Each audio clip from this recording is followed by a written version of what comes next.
इस वक्त में क्या अहमियत है? इसमें भारत की शिरकत भी है, अगरचे मोदी खुद नहीं आए हैं लेकिन जयशंकर आए हैं, भारत की शिरकत भी हुई है, रूस और चीन के वज़राए आज़म आए हुए हैं। तो पाकिस्तान के लिए इसकी इस वक्त क्या खास अहमियत है? शुक्रिया सबसे पहले तो मुझे अपने प्रोग्राम में मदद करने का। देखिए, एससीओ को थोड़ा सा ज़रा बेहतर समझने की ज़रूरत है हमारे लोगों को, क्योंकि इसमें जो कोर स्टेट्स हैं जिन्होंने इसकी बुनियाद रखी वो चीन और रूसी हैं और बाकी लोग फिर इसमें ज्वाइन हुए हैं। ये शंघाई 5 कहलाता था और अब ये पूरे यूरेशिया को रिप्रेजेंट करता है और ये बिल्कुल एक सिंबल है of the geographical, political, strategic and economic divide between the west and the east. ठीक है, इसमें कोई शक की बात नहीं। और आप इकोनॉमिक पॉइंट ऑफ व्यू से भी देखें तो ये एक बहुत बड़ी मार्केट है, बहुत बड़ा खिता है। ये पूरी दुनिया का 40% कम से कम जीडीपी जो है वो इन ममालिक के आपस में इनके दरमियान है।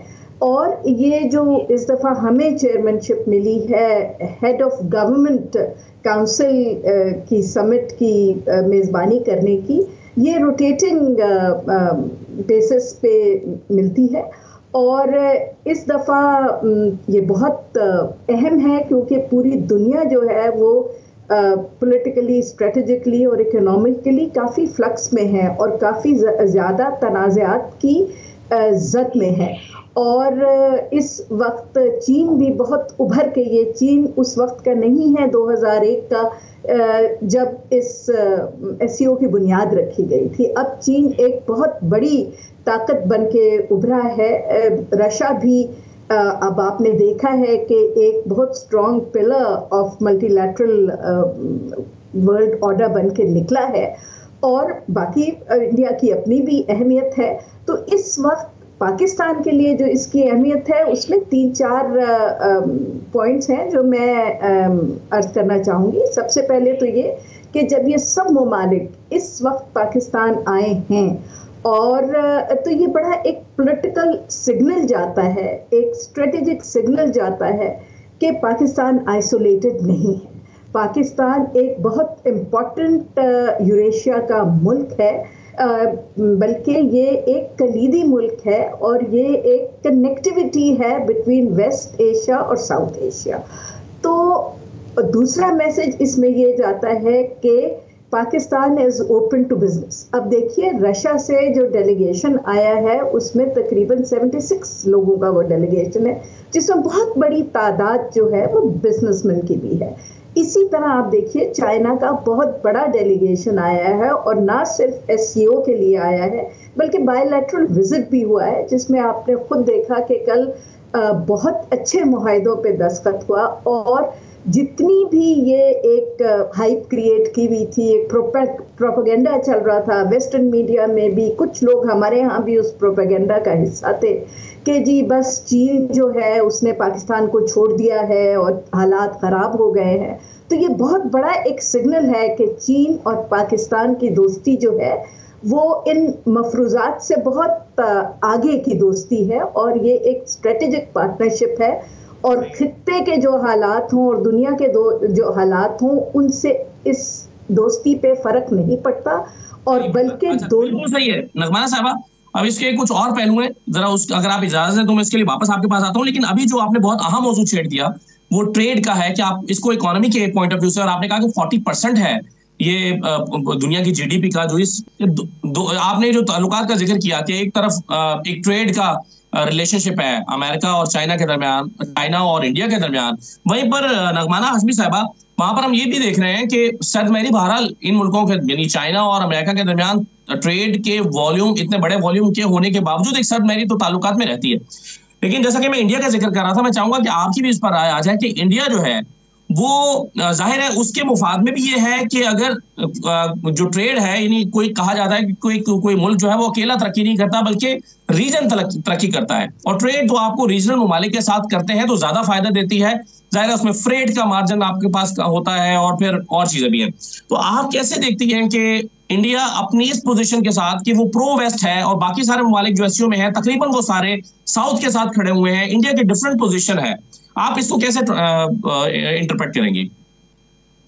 आई थिंक ये अगर आप बुरा ना माने तो मैं कहूँगी कि ये एक बड़ा सिंपलिस्टिक व्यू आप दे रहे हैं, क्योंकि इसको जो एविडेंस है वो सपोर्ट नहीं करता।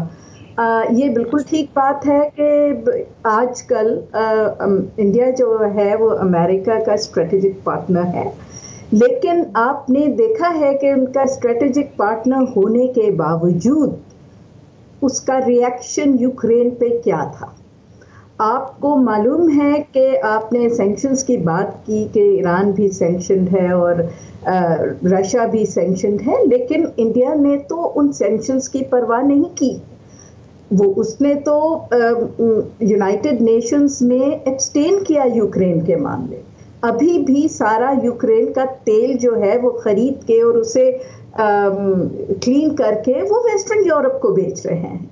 इसी तरह उनका जो वीट है वो खरीद के यूक्रेन का वो वेस्टर्न यूरोप को बेच रहे हैं। और ये सारा कुछ जो है और बाकी सारी ट्रेड अब वो या रूबल्स में हो रही है या इंडियन रुपीस में हो रही है। और सबसे बड़ी ये बात है कि चाइना ने ऑलरेडी अपना एक क्लियरिंग हाउस खोला हुआ है और वो अब बहुत पिछले 2.5 साल से बहुत तेजी से वो डेवलप हुआ है। इसीलिए कॉन्स्टेंटली ये बात हो रही है कि चाइना का क्लियरिंग हाउस यूज किया जाए और एससीओ के अपने ममालिक जो है अपनी करेंसीज में या वो फिर युआन में जो है वो ट्रेड करें। इसी तरह एससीओ का बैंक बनने की एक बहुत ही अच्छी तजवीज़ है जिसमें ऑफ कोर्स चीन और रूस शामिल होंगे।